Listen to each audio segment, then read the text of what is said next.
नमस्कार, स्वागत है आपका हॉर्नबिल टीवी भारत पर। आइए एक नज़र डालते हैं अब तक की खबरों पर। नगर निगम मुख्यालय में बड़ी संख्या में ठेकेदारों ने हंगामा किया, जो कई वर्षों से लंबित भुगतान की मांग कर रहे थे। स्थिति को नियंत्रित करने के लिए पुलिस को बुलाया गया। हालांकि नए कार्यों के लिए ठेकेदारों को भुगतान किया गया है, लेकिन पुराने ठेकेदार अपनी बकाया राशि की मांग कर रहे हैं।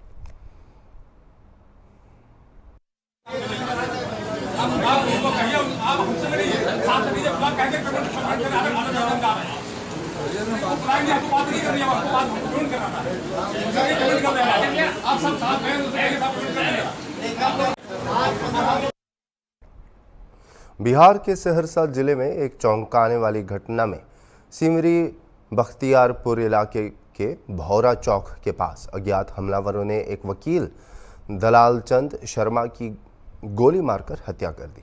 सहरसा सिविल कोर्ट में प्रैक्टिस करने वाले वकील पर बाइक सवार बंदूकधारियों ने उस समय हमला किया जब वे बरियरपुर गांव में अपने घर से कोर्ट जा रहे थे। इस घटना से स्थानीय समुदाय में शोक की लहर दौड़ गई है और परिवार के सदस्य सदमे में हैं। गोली लगने के बाद शर्मा को सिमरी बख्तियारपुर अनुमंडलीय अस्पताल ले जाया गया, जहां उनका प्रारंभिक उपचार किया गया। उनकी चोटों की गंभीरता को देखते हुए उन्हें उन्नत देखभाल के लिए सदर अस्पताल रेफर कर दिया गया। दुखद रूप से ले जाते समय उनकी मौत हो गई। अधिकारियों ने हमले के पीछे के मकसद का पता लगाने और जिम्मेदार लोगों की पहचान करने के उद्देश्य से गहन जांच शुरू कर दी है। सहरसा आ रहा था, आने के क्रम में पूरा के पास उसको अपराधी गोली मार दिया। एक गोली सर में लगा, एक गोली कमर में लगा और वहाँ से यहाँ आते आते इसका दम छूट गया। क्या नाम? शर्मा नाम है। क्या करते हैं ये वकील भी है। आपका नाम क्या है? हमारा नाम लक्ष्मीकांत शर्मा। बख्तियारपुर में अपराध का इतना बड़ा अथी हो गया है। बाइक सवार था सब क्या? हाँ, क्या आदमी था वो? बाइक सवार क्या आदमी था अपराधी? वो पता नहीं चल सका। हम लोग परिजन हुए, परिजन के साथ थे कहाँ? साथ वो भाग गए। वो उसको जब फोन से थाना प्रभारी संपर्क किए, थाना प्रभारी को बोले कि हमको भी मारने के लिए दौरा, हम भाग आए हैं। बख्तियारपुर में ही है, मिलने के लिए भी नहीं आए। अच्छा, तो रंजिश किसी से? रंजिश अभी खुलासा नहीं हुआ है, तो अब प्रशासन के। हाँ, कविंदर जी नाम का। कौन थे वो? गाँव के ही थे। वो क्या करते हैं? वही साथ में कभी कभी जाते थे, उसी के साथ। कविंदर शर्मा नाम है उनका? जी जी। अच्छा। और ये निकल रहा था सुबह जब कोर्ट आ रहा था, और भौरा और बख्तियारपुर के बीच में बाईपास वाले रोड में इसको बदमाश ने 1 घंटा 10 मिनट पहले गोली मारा। जैसे हम लोग को पता चले, फोन आया कैसे से कंट हो गए, तो बख्तियारपुर सदर अस्पताल ले गए। वहाँ से फिर रेफर किए तो यहाँ पे लेकर आए। रास्ते में मेरा चाचा तब तक खत्म हो गया। क्या नाम है, कितना उम्र है? ये मेरा दुलारचंद शर्मा नाम है। उम्र 45 या 46 के बीच होगा। ये जो है ना कहाँ के रहने वाले? ये पश्चिम टोला बरियारपुर। क्या नंबर वार्ड? 13 number ward. क्या लगता है, क्या ये मेरा चाचा है। नहीं, क्या मतलब लगता है, क्या लगता है, क्यों इसको कोई मार दिया? ये चीज़ तो अभी पता नहीं है, ये प्रशासन करेगा जांच पड़ताल। इनके साथ में कौन थे? कविंदर शर्मा था, उसको भी धमकाया गया, वो भाग गया। प्रशासन और बख्तियारपुर ने उनसे बात किया, फोन लगा के बोला हम आएंगे, कोई दिक्कत नहीं है। हम मेरे को भी धमकाया, मैं वहाँ से भाग गया। क्या नाम है आपका? मेरा नाम रंभू कुमार। कौन चाचा? मेरा चाचा है। ये कहाँ जा रहे थे? ये कोर्ट आ रहा था सहरसा। किस बात की केस चल रही थी? ये वकील है। अच्छा जी, वकील है यहीं पे जी, सहरसा में वकील है। अच्छा, और कोनो पुराना विवाद किसी से चल भी रहा है? चल रहा अभी इस चीज़ को तो मैटर में हम नहीं बता सकते हैं। ये सर एक अधिवक्ता की गोली मारकर हत्या की गई है, क्या है पूरा मामला सर?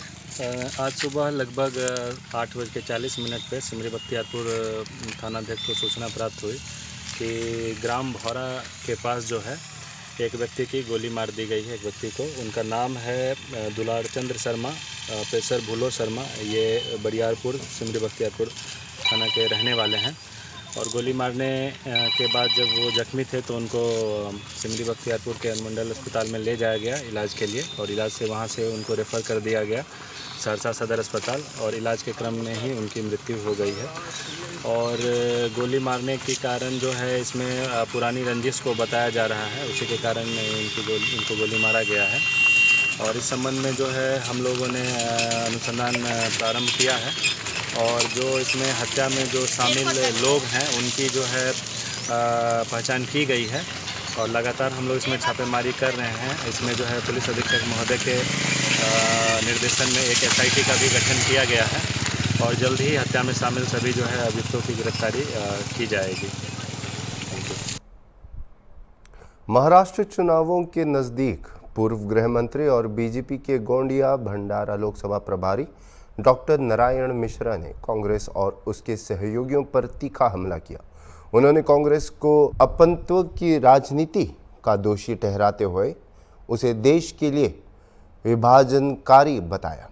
गोंडिया के आम और अर्जुनी मोर गांवों में भाषण देते हुए उन्होंने राहुल गांधी की जाति जनगणना की मांग को चुनौती दी, यह पूछते हुए कि गांधी अपनी जाति क्यों नहीं बताते। मिश्रा ने कहा कि कांग्रेस हिंदू समाज में विभाजन को बढ़ावा दे रही है और उसके मुख्य रणनीति यही है। उन्होंने आरोप लगाया कि गांधी परिवार के नेतृत्व में कांग्रेस ने संविधान में कई बार राजनीतिक लाभ के लिए बदलाव किए हैं। मिश्रा ने चेतावनी दी कि कांग्रेस का कथानक देश को विभाजित करने का प्रयास है।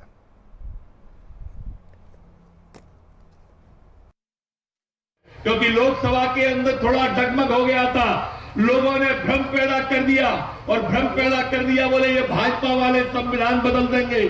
अरे राहुल बाबा, तुम्हारे परिवार ने तो 31 बार संविधान को बदला। ये वक्फ बोर्ड आपका परिवार ही लेके आया था, ये अल्पसंख्यक आयोग तुम्हारा ही परिवार लेके आया था, अंबेडकर जी के संविधान में नहीं थे। ये सब के सब तुष्टीकरण की राजनीति में आपके कारण से हुए हैं। मैंने तो एक दिन अखबार पढ़ रहा था कि मुंबई का एक आदमी कह रहा था कि औरंगजेब मेरा बाप, वो मुगल के बारे में कह रहा था कि औरंगजेब मेरा बाप है। तो मैं मन में सोच रहा था कि अगर देश का विभाजन जब हुआ था, और अगर तू विभाजन के अंदर उस समय पाकिस्तान में चला जाता तो आज आटे की बोरी की लाइन में लगा होता। या मुफ्त का अनाज मिल रहा है तुमको, मुफ्त की दवाई मिल रही है, औरंगजेब में बाप नजर आ रहा है। अगर वहां पर होता पाकिस्तान में तो आज मोदी में ही बाप नजर आता तुमको, मोदी में जो घर बैठे आपको दे रहा है, जो घर बैठे आपको खिला रहा है। मेरे साथियों, इसलिए विचार करना है आप सबको कि ये सब जो विभाजनकारी तत्व हैं, इन विभाजनकारी तत्वों को 20 तारीख को सबक सिखाना। ये फूट डालो और राज करो की नीति अपना रहे हैं राहुल गांधी। पिछली बार भी आए थे, अभी भी फिर आएंगे और फूट डालने की बात करेंगे, जाति जनगणना की बात करेंगे, जाति जनगणना की। अरे हिंदुओं की जाति गणना क्यों करा रहे हो भाई? मुसलमानों की जातिगत गणना क्यों नहीं कराने की बात करते? यही इनकी फूट डालने की नीति है। अच्छा, इतनी बड़ी सभा है ये जंगी सभा, कोई एक जना हाथ उठा के बता सकता है कि राहुल गांधी किस जाति का है?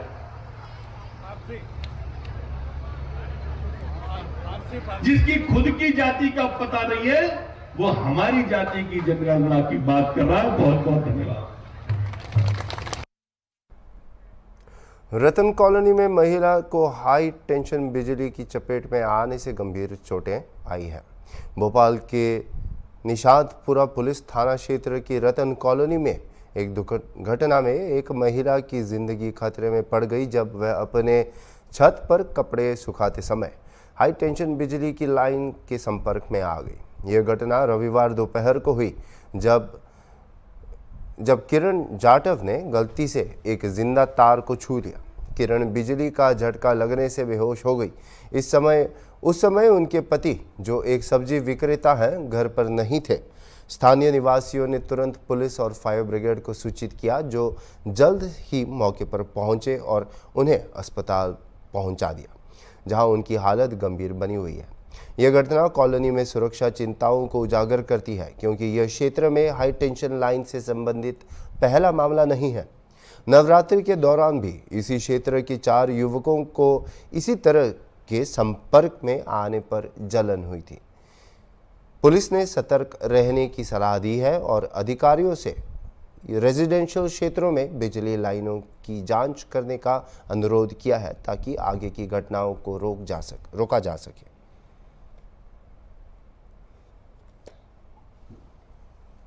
इनका मामला है थाना निशातपुरा में। क्या मामला है सर? कल दिनांक 27/10/24 को दोपहर करीब 2 बजे की बात है।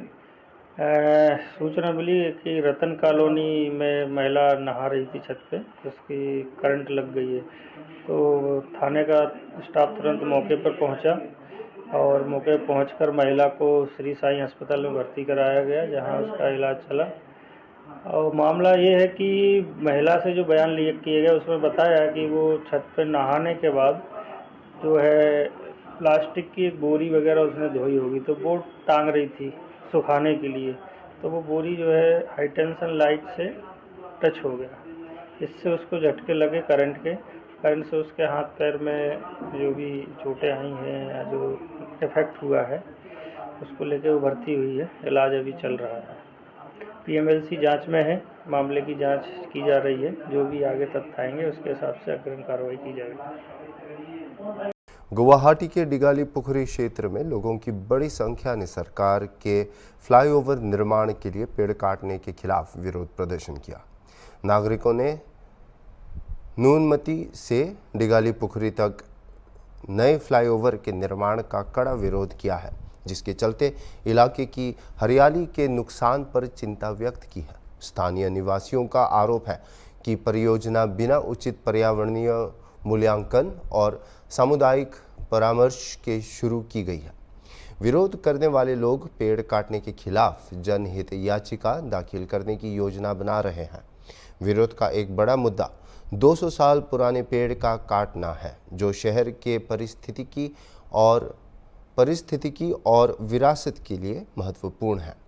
प्रदर्शनकारियों का कहना है कि अधिकारियों को पेड़ों के विनाश के बिना वैकल्पिक समाधान पर विचार करना चाहिए। डिगाली पुखरी में ये प्रदर्शन बढ़ती पर्यावरणीय चिंताओं को दर्शाते हैं, जहां लगभग 30 पेड़ों को काटने की योजना बनाई गई है। डिगाली पुखरी, जो ऐतिहासिक तालाब और हरे भरे क्षेत्र के लिए जाना जाता है, शहर में पारिस्थितिकीय और सांस्कृतिक महत्व रखता है। प्रदर्शनकारियों का कहना है कि ये पेड़ गर्मियों में छाया प्रदान करते हैं और दुर्लभ प्रवासी पक्षियों के लिए आवास का काम करते हैं।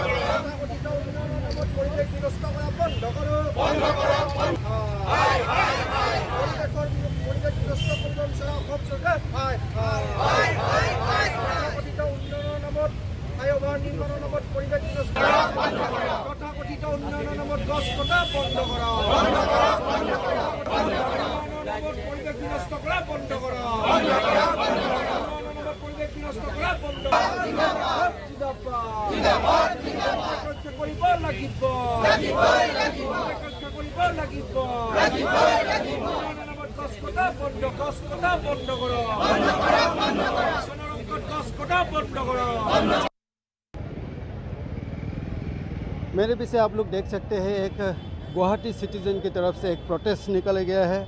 आप लोग देख सकते हैं, ये गुवाहाटी के डिगली पुखरी पार्क में जो गुवाहाटी की सिटीज़न हैं उन लोगों ने एक प्रोटेस्ट निकाले है। ख़ास करके यहाँ पर ज़्यादातर बुज़ुर्ग लोगों को देखा गया है जिसका उम्र ज़्यादा है, क्योंकि वो सिटी को चाहते हैं, सिटी के लिए सोचते हैं।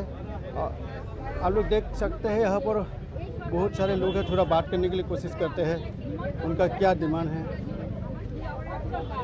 थोड़ा इस तरह भाई मैडम आपसे थोड़ा बात करते हैं कि एक तरफ आसाम गवर्नमेंट की तरफ से जो गुवाहाटी को ब्यूटीफुल बनाने के लिए कोशिश कर रहे हैं और उसके लिए कुछ जगह पे पेड़ भी काटना पड़ रहा है, तो आप लोग इसको विरोध कर रहे हैं, तो आप बताएं। मैं तो हमेशा प्रोटेस्ट करूँगी। मैं born and brought up here इसी जगह में, और मैं सुबह जब खिड़की खोलती हूँ जस्ट फेसिंग द पुखरी, तब मैं क्या बोलती हूँ, ये Vande Mataram.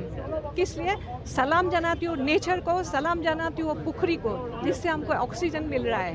It's like a mother for us. तो हम टॉलरेट नहीं करेंगे कि मदर को कोई मर्डर करे, म्यूटिलेट करे, that we are not going to tolerate. तो इसीलिए आप लोग विरोध कर रहे हैं।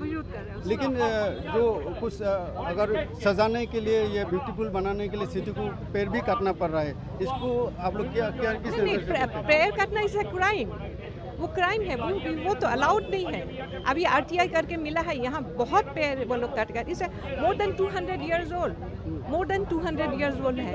तो वो सब काटेगा, वो लोग रिप्लेस कर सकेगा क्या? नेवर। तो it's like a murder of nature. Thank you madam. और भी कुछ मैडम हैं। मैडम आपसे भी बात करते हैं। आप लोग जो अभी प्रोटेस्ट कर रहे हैं एज ए सिटीजन, तो आप लोग ये जो पेड़ काटना जो गलत है, इसके लिए विरोध कर रहे हैं ना, थोड़ा बताइए हमें। देखिए, ये हमें एक फ्लाईओवर बनाने का इरादा कर है सरकार गवर्नमेंट का, लेकिन फ्लाईओवर के लिए यहाँ में जितना पेड़ है इसको काटने साथा है। हजारों पेड़ यहाँ से काटना हो या होगा। और सबसे बड़ा बात है क्या, ये जो दिघोली पुखरी है ये हिस्ट्रिक प्लेस है, यहाँ का जो ब्यूटी है उसको भी ख़त्म हो जाएगा। इसीलिए हम लोग विरोध कर रहे हैं कि फ्लाईओवर करो या जो भी करो, पेड़ रखो और दिघोली पुखरी का जो ऐतिह्य है उसको मेंटेन करो। हाँ, बचा कर। ये भी और एक सीनियर सिटीजन है, और भी कुछ लोग हैं। भाई आपसे भी थोड़ा बात करते हैं। जो यहाँ पे जो असम गवर्नमेंट की तरफ से कुछ पेड़ काटा जा रहा है कि थोड़ा ब्यूटिशियन करने के लिए, तो आप लोग इसको विरोध कर रहे हैं? Yes, we definitely will protest this because this Digholi Pukhuri is not only it's a historical or cultural from cultural side we cannot not only this side is also important. That another thing is that that Digholi Pukhuri and big trees are 200 years old trees are like oxygen for Guwahati. और पेड़ सबको मालूम है कि पेड़ से हमें oxygen मिलता है, तो ऑक्सीजन से हमें जीवन मिलता है, आप सभी को मालूम है। लेकिन सिटी को अगर ब्यूटिशियन करना है, सजाना है, तो कुछ पेड़ काटना पड़ रहा है गवर्नमेंट को, तो इसको आप लोग विरोध कर रहे हैं? कुछ पेड़ काटना नहीं, सब पेड़ काटने में हम लोग का दुख होते हैं ना। लेकिन ये दिघोली पुखरी का पेड़ का पोजीशन अलग है। These trees are 200 years old and many birds are there, so we don't allow to cut this. Thank you ma'am. ये है जो गुवाहाटी के सिटीजन, इन लोग का पूरी तरह से कहना है कि जो ये 200 पुराना पेड़ है यहाँ पे, और एक दिघोली पुखरी एक हेरिटेज है, ये ब्यूटिशियन है, सब लोग यहाँ पे देखने के लिए आता है, यहाँ पे घूमने के लिए आता है और वॉक करते हैं लोग। तो इसीलिए यहाँ पे जो पेड़ काटा जा रहा है इसको ये सिटीजन लोग विरोध कर रहे हैं। मैं गुवाहाटी से नकुल चंद्र राभा, हॉर्नबिल टीवी। चिड़िया का ये चिड़िया यहाँ रहता है, चिड़िया का बसेरा है, वो कौन से पानी में वो ये पॉइजन डाला है हिमंत बिश्व शर्मा के वो इनको भगाना मांगता है, पेड़ को तोड़ना मांगता है। ये नहीं चलेगा, नहीं होगा। जहाँ तक होंगे हम लोग जाएंगे, लेकिन ये काम नहीं होने देंगे। We are the locals of Digholi Pukhuri Park. We have grown up here. This area is linked with emotion. Now we have heard that around 25 trees will be fall down due to development, due to construction of flyover. But we were not opposing any construction of flyover. But our main request to the government is we have to preserve this. में जाके लोग इतना महंगा वो दे have to pay so much to take the oxygen, ये हमको free में मिल रहा है। ये हमारे कितना ये खुशनसीब है हम लोग को जो ये जगह मिला। कितना लोग आता है मॉर्निंग वॉक करने के लिए, तो हम कैसे टॉलरेट करेंगे आप बोलिए। ये है एक हार्ट ऑफ द सिटी। हम लोग ये नहीं चाहते कि ये हार्ट ऑफ द सिटी को डैमेज करे। ये जो पेड़ सब है एटलीस्ट 200-300 ईयर्स पुराना है। ये अगर हम नया भी लगाएंगे वो होते होते इतना बड़ा इट विल टेक 200-300 ईयर्स, तो उन लोग दे सकेंगे उनका। This is a murder of the nature. They are doing the murder of the आदमी को मारना और नेचर मारना सेम बात है। जैसे एक बोलते हैं शेर मारा उसको punishment. This also be the people who are cutting the trees, जो काट रहे हैं उनको भी पनिशमेंट मिलना चाहिए. ये हम लोग छोटे से हमारा जन्म इधर. प्रधानमंत्री नरेंद्र मोदी ने मंगलवार को दिल्ली और पश्चिम बंगाल के 70 साल से ऊपर के बुजुर्गों से माफ़ी मांगी. उन्होंने कहा कि राज्य सरकार के आयुष्मान भारत योजना में भाग न लेने के कारण इसका लाभ नहीं मिल रहा है. मोदी ने कहा कि राजनीतिक स्वार्थों ने इस योजना के कार्यान्वयन में बाधा डाली है. आयुर्वेद दिवस के अवसर पर नई दिल्ली में आयुर्वेद संस्थान में स्वास्थ्य परियोजनाओं के उद्घाटन के दौरान पीएम मोदी ने बताया कि यह योजना अस्पताल में भर्ती के लिए 5 लाख रुपए तक की व्यापक स्वास्थ्य कवरेज प्रदान करने के लिए है. उन्होंने कहा कि दुनिया भारत को चिकित्सा और वेलनेस पर्यटन का बड़ा केंद्र मान रही है. आयुष्मान भारत योजना, जिसे 2018 में स्वास्थ्य और परिवार कल्याण मंत्रालय द्वारा शुरू किया गया था, का उद्देश्य निम्न आय वर्ग के परिवारों को स्वास्थ्य बीमा कवरेज प्रदान करना है. लेकिन साथ साथ मैं दिल्ली के 70 साल के ऊपर के जितने बुजुर्ग हैं और पश्चिम बंगाल के 70 साल के ऊपर के जितने बुजुर्ग हैं, उनसे क्षमा मांगता हूं कि मैं आपकी सेवा नहीं कर पाऊंगा. मैं उनसे क्षमा मांगता हूं कि मुझे पता तो चलेगा आपको कष्ट है, मुझे जानकारी तो मिलेगी, लेकिन मैं आपको सहाय नहीं कर पाऊंगा. और कारण, दिल्ली में जो सरकार है और पश्चिम बंगाल में जो सरकार है, वो इस आयुष्मान योजना से जुड़ नहीं रही है.